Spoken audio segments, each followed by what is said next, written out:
কৃষ্ণ। আজকে পঞ্চম স্কন্ধের চতুর্থ অধ্যায়ে আমরা জানব ভগবান ঋষভদেবের চরিত্র কথা।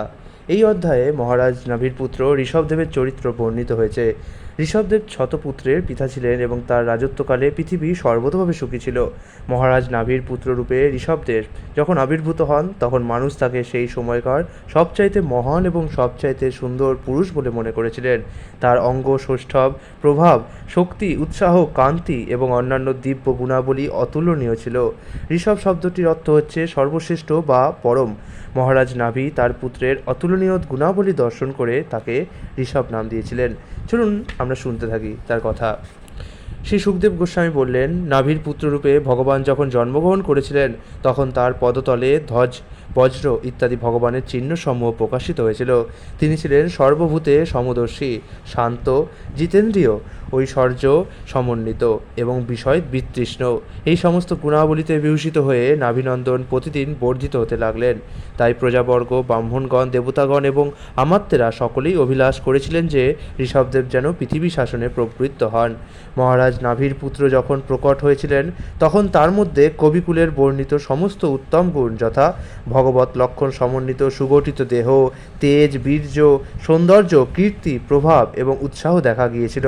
তার পিতা এই সমস্ত গুণ দর্শন করে তাকে পরম শ্রেষ্ঠ পুরুষ বলে বিবেচনা করে ঋষভ নামে তার নামকরণ করেছিলেন। অত্যন্ত ঐশ্বর্যশালী দেবরাজ ইন্দ্র মহারাজ ঋষভদেবের প্রতি ঈর্ষাপরায়ণ হয়েছিলেন। তাই তিনি ভারতবর্ষ নামক ঋষভদেবের মণ্ডলে বৃষ্টি বন্ধ করে দিয়েছিলেন। তখন যোগেশ্বর ভগবান ঋষভদেব ইন্দ্রের অভিপ্রায় বুঝতে পেরে ঈষৎ হেসে তার যোগমায়ার প্রভাবে তার নিজভূমি অজনা ভমণ্ডলকে বৃষ্টির দ্বারা সর্বতোভাবে সিঞ্চিত করেছিলেন। মহারাজ নাভি তার বাসনা অনুসারে শ্রেষ্ঠ পুত্র লাভ করে আনন্দাতিশয্যে বিহ্বল চিত্র হয়েছিলেন। তিনি অনুরাগ ভরে গদগদ স্বরে তাকে হে বৎস, হে তাত বলে সম্বোধন করতেন। যোগমায়ার প্রভাবে তিনি এই মনোভাব প্রাপ্ত হয়েছিলেন। তার ফলে তিনি পরম পিতা পরমেশ্বরকে, ভগবানকে তার পুত্র বলে মনে করেছিলেন। ভগবানই স্বেচ্ছাক্রমে তার পুত্র হয়েছিলেন এবং একজন সাধারণ মানুষের মতো সকলের সঙ্গে ব্যবহার করেছিলেন। এইভাবে মহারাজ নাভি তার দিব্য পুত্রকে গভীর স্নেহে লালন পালন করতে লাগলেন এবং তার ফলে তিনি চিন্ময় আনন্দ, হর্ষ এবং ভক্তিতে বিহ্বল হয়েছিলেন। মহারাজ নাভি বুঝতে পেরেছিলেন যে তার পুত্র ঋষভদেব নাগরিকদের, রাজকর্মচারীদের এবং মন্ত্রীদের অত্যন্ত প্রিয়।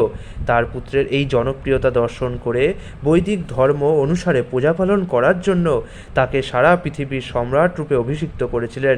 সেই জন্য তিনি তার রাজকার্যে যারা তাকে পরিচালিত করবে সেই তত্ত্বজ্ঞ ব্রাহ্মণদের হস্তে ঋষভদেবকে সমর্পণ করেছিলেন।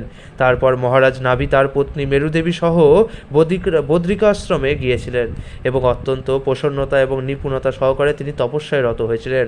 পূর্ণ সমাধিযোগে তিনি শ্রীকৃষ্ণের অংশ ভগবান নরনারায়ণের আরাধনা করেছিলেন। তার ফলে যথাসময়ে মহারাজ নাভি বৈকুণ্ঠ ধাম প্রাপ্ত হয়েছিলেন।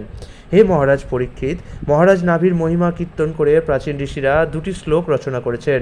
তার একটি হচ্ছে, মহারাজ নাভির মতো সাফল্য কে অর্জন করতে পারে, তার মতো কার্যকলাপ কে করতে পারে, তার ভক্তির বশে আকৃষ্ট হয়ে ভগবান তার পুত্রত্ব বরণ করেছিলেন। দ্বিতীয় শ্লোকটি হচ্ছে, মহারাজ নাভির থেকে ব্রাহ্মণদের শ্রেষ্ঠ পূজক আর কে আছে, কারণ তিনি যোগ্য ব্রাহ্মণদের পূজা করে তাদের পূর্ণরূপে সন্তুষ্ট করেছিলেন এবং সেই ব্রাহ্মণেরা তখন তাদের ব্রহ্মণ্যোচিত তেজের দ্বারা মহারাজ নাভির সমক্ষে পরমেশ্বর ভগবান নারায়ণকে প্রত্যক্ষভাবে দর্শন করিয়েছিলেন। মহারাজ নাভি বদ্রিকাশ্রমে প্রস্থান করলে ভগবান ঋষভদেব তার রাজ্যকে কর্মানুষ্ঠানের ক্ষেত্র বলে মনে করেছিলেন। তারপর স্বয়ং আচরণ করে জীবকে শিক্ষা প্রদান করার জন্য প্রথমে গুরুকুলে বাস করেছিলেন এবং গুরুর নির্দেশ অনুসারে ব্রহ্মচর্য পালন করে গৃহস্থদের কর্তব্য শিক্ষা দিয়েছিলেন। তার শিক্ষা সমাপ্ত হওয়ার পর তিনি গুরুদক্ষিণা প্রদান করে গৃহস্থ আশ্রমে প্রবেশ করেছিলেন। তিনি জয়ন্তী নামক পত্নীর পানি গ্রহণ করে তার মাধ্যমে আত্মসদৃশ শতপুত্র উৎপাদন করেছিলেন। তার পত্নী জয়ন্তীকে দেবরাজ ইন্দ্র তাকে দান করেছিলেন। ঋষভদেব এবং জয়ন্তী শ্রুতি এবং স্মৃতিশাস্ত্রের দ্বারা নির্দিষ্ট অনুষ্ঠান পালন করে গৃহস্থ জীবনের এক আদর্শ দৃষ্টান্ত স্থাপন করেছিলেন। ঋষভদেবের শতপুত্রের মধ্যে জ্যেষ্ঠ ভরত ছিলেন শ্রেষ্ঠ গুণসম্পন্ন মহান ভগবত ভক্ত। তারই নাম অনুসারে এই বর্ষকে ভারতবর্ষ বলে লোকে। ভরতের কনিষ্ঠ আরও ৯৯ জন ভ্রাতা ছিল। তাদের মধ্যে কুশাবর্ত, ইলাবর্ত, ব্রহ্মাবর্ত, মলয়, কেতু, ভদ্রসেন, ইন্দস্পিক, বিদর্ভ এবং কিকট এই 9 জন শ্রেষ্ঠ। তাদের পরবর্তী কবি হবি, অন্তরিক্ষ, প্রবুদ্ধ, পিপ্পলায়ন, আবির্হত্য, দ্রমিল, চমস ও করভাজন এই 9 জন মহাভাগবত। তারা ছিলেন শ্রীমদ্ ভাগবতের মহান প্রচারক। পরমেশ্বর ভগবান বাসুদেবের প্রতি সুদৃঢ় ভক্তির জন্য তারা মহিমান্বিত, তাই তারা অতি উন্নত স্তরে অধিষ্ঠিত। চিত্তের শান্তি বিধানকারী তাদের সেই সুন্দর চরিত্র আমি অর্থাৎ সুখদেব গোস্বামী পরে একাদশ স্কন্ধে বাসুদেব ও নারদ সংবাদে বর্ণনা করব। টিকা, এখানে একাদশ স্কন্ধেটা উল্লেখ করা নেই, এখানে যে গ্রন্থকার তিনি উল্লেখ করে দিচ্ছেন যে একাদশ স্কন্ধে এটি আলোচনা করা হবে। ঋষভদেব ও জয়ন্তীর উপরোক্ত 49 পুত্রের কনিষ্ঠ আরও 81 জন পুত্র ছিল। তাদের পিতার আদেশ অনুসারে তারা অত্যন্ত বিনীত, বেদ নিপুণ, যজ্ঞপরায়ণ এবং সদাচাররত আদর্শ ব্রাহ্মণ হয়েছিলেন। পরমেশ্বর ভগবানের অবতার ঋষভদেব সম্পূর্ণরূপে স্বতন্ত্র ছিলেন, কারণ তার রূপ ছিল সচ্চিদানন্দ ঘন। তার 4 প্রকার ভৌতিক ক্লেশের অর্থাৎ জন্ম, মৃত্যু, জরা, ব্যাধি সঙ্গে কোনো সংস্পর্শ ছিল না। তার কোনো রকম জড় আসক্তি ছিল না। তিনি সর্বদা সকলের প্রতি সমদর্শী ছিলেন। তিনি পরদুঃখে দুঃখী এবং সমস্ত জীবের শুভাকাঙ্ক্ষী ছিলেন। পরমেশ্বর বা পরম পুরুষ হওয়া সত্ত্বেও তিনি একজন সাধারণ বদ্ধ জীবের মতো আচরণ করতেন। তাই তিনি কঠোর নিষ্ঠা সহকারে বর্ণাশ্রম ধর্মের অনুশীলন করতেন। কালক্রমে বর্ণাশ্রম ধর্মের অবহেলা হতে থাকে, তাই তিনি নিজে আচরণ করে অজ্ঞানাচ্ছন্ন জনসাধারণকে বর্ণাশ্রম ধর্ম আচরণের শিক্ষা দান করেন। এইভাবে তিনি জনসাধারণকে ধর্ম, অর্থ, যশ, পুত্র, কন্যা, জড়সুখ এবং অবশেষে নিত্য জীবন লাভ করার শিক্ষা প্রদান করেন। তার উপদেশের দ্বারা তিনি মানুষদের শিক্ষা দিয়েছিলেন কীভাবে গৃহস্থ আশ্রমে থেকেও বর্ণাশ্রম ধর্ম অনুশীলন করার ফলে সিদ্ধি লাভ করা যায়। মহৎ ব্যক্তিরা যেভাবে আচরণ করে সাধারণ মানুষ তা অনুসরণ করে। যদিও ঋষভদেব সমস্ত ধর্ম প্রতিপাদক বৈদিক রহস্য স্বয়ংই অবগত ছিলেন, তবুও তিনি নিজেকে একজন ক্ষত্রিয় বলে মনে করে ব্রাহ্মণদের নির্দেশ অনুসারে সম, দম, তিতিক্ষাদি সদ্গুণের অনুশীলন করেছিলেন।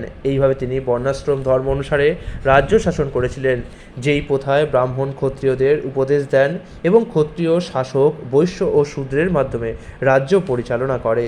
ভগবান ঋষভদেব শাস্ত্রের নির্দেশ অনুসারে সর্ববিধ যজ্ঞের দ্বারা 100বার যজ্ঞেশ্বর বিষ্ণুর আরাধনা করেছিলেন। তার সেই সমস্ত যজ্ঞ উপযুক্ত দ্রব্যে সমৃদ্ধ ছিল। যৌবন এবং শ্রদ্ধা সমন্বিত ঋত্বিকদের দ্বারা পুণ্যস্থানে ও শ্রেষ্ঠকালে সেগুলি সম্পন্ন হয়েছিল। এইভাবে ভগবান বিষ্ণু প্রসন্ন হয়েছিলেন এবং তার প্রসাদ সমস্ত দেবতাদের নিবেদন করা হয়েছিল। এইভাবে সেই অনুষ্ঠান এবং উৎসব সর্বতোভাবে সফল হয়েছিল। কেউই আকাশকুসুম আকাঙ্ক্ষা করে না, কারণ সকলেই ভালোভাবে জানে যে তার কোনো অস্তিত্ব নেই। ভগবান ঋষভদেব যখন ভারতবর্ষ শাসন করছিলেন, তখন একজন সাধারণ মানুষও কোনো সময় অথবা কোনোভাবে কোনো কিছুর আকাঙ্ক্ষা করত না, অর্থাৎ সকলেই পূর্ণরূপে প্রসন্ন ছিল এবং তাই কারোরই কোনো কিছু চাওয়ার প্রয়োজন ছিল না। সকলেই রাজার প্রতি অত্যন্ত স্নেহশীল ছিল এবং যেহেতু তাদের এই স্নেহ সর্বদা বর্ধিত হচ্ছিল, তাই তাদের আর অন্য কোনো কামনা ছিল না। কোনো এক সময় ভগবান ঋষভদেব ভ্রমণ করতে করতে ব্রহ্মাবর্তে এসে উপস্থিত হয়েছিলেন। সেখানে শ্রেষ্ঠ মহর্ষিদের সভায় তার পুত্রেরা অত্যন্ত মনোযোগ সহকারে ব্রহ্মর্ষিদের উপদেশ শ্রবণ করেছিলেন। সেই সভায় সমস্ত প্রজাদের সম্মুখে ঋষভদেব তার পুত্রদের শিক্ষা দান করেছিলেন। যদিও তারা ছিলেন সংযত চিত্ত এবং প্রণয় বিনয়াদি গুণান্বিত, তিনি তাদের উপদেশ দিয়েছিলেন যাতে ভবিষ্যতে তারা খুব ভালোভাবে পৃথিবী শাসন করতে পারেন। তিনি বলেছিলেন, এবার আমরা পরবর্তী অধ্যায়ে 5ম অধ্যায়ে ভগবান ঋষভদেবের উপদেশ জানতে পারবো। ইতি ভগবান ঋষভদেবের চরিত্র কথা নামক শ্রীমদ্ভগবতের 5ম স্কন্ধের 4র্থ অধ্যায়ের ভক্তি বেদান্ত অনুবাদ সম্পূর্ণ হলো। হরে কৃষ্ণ।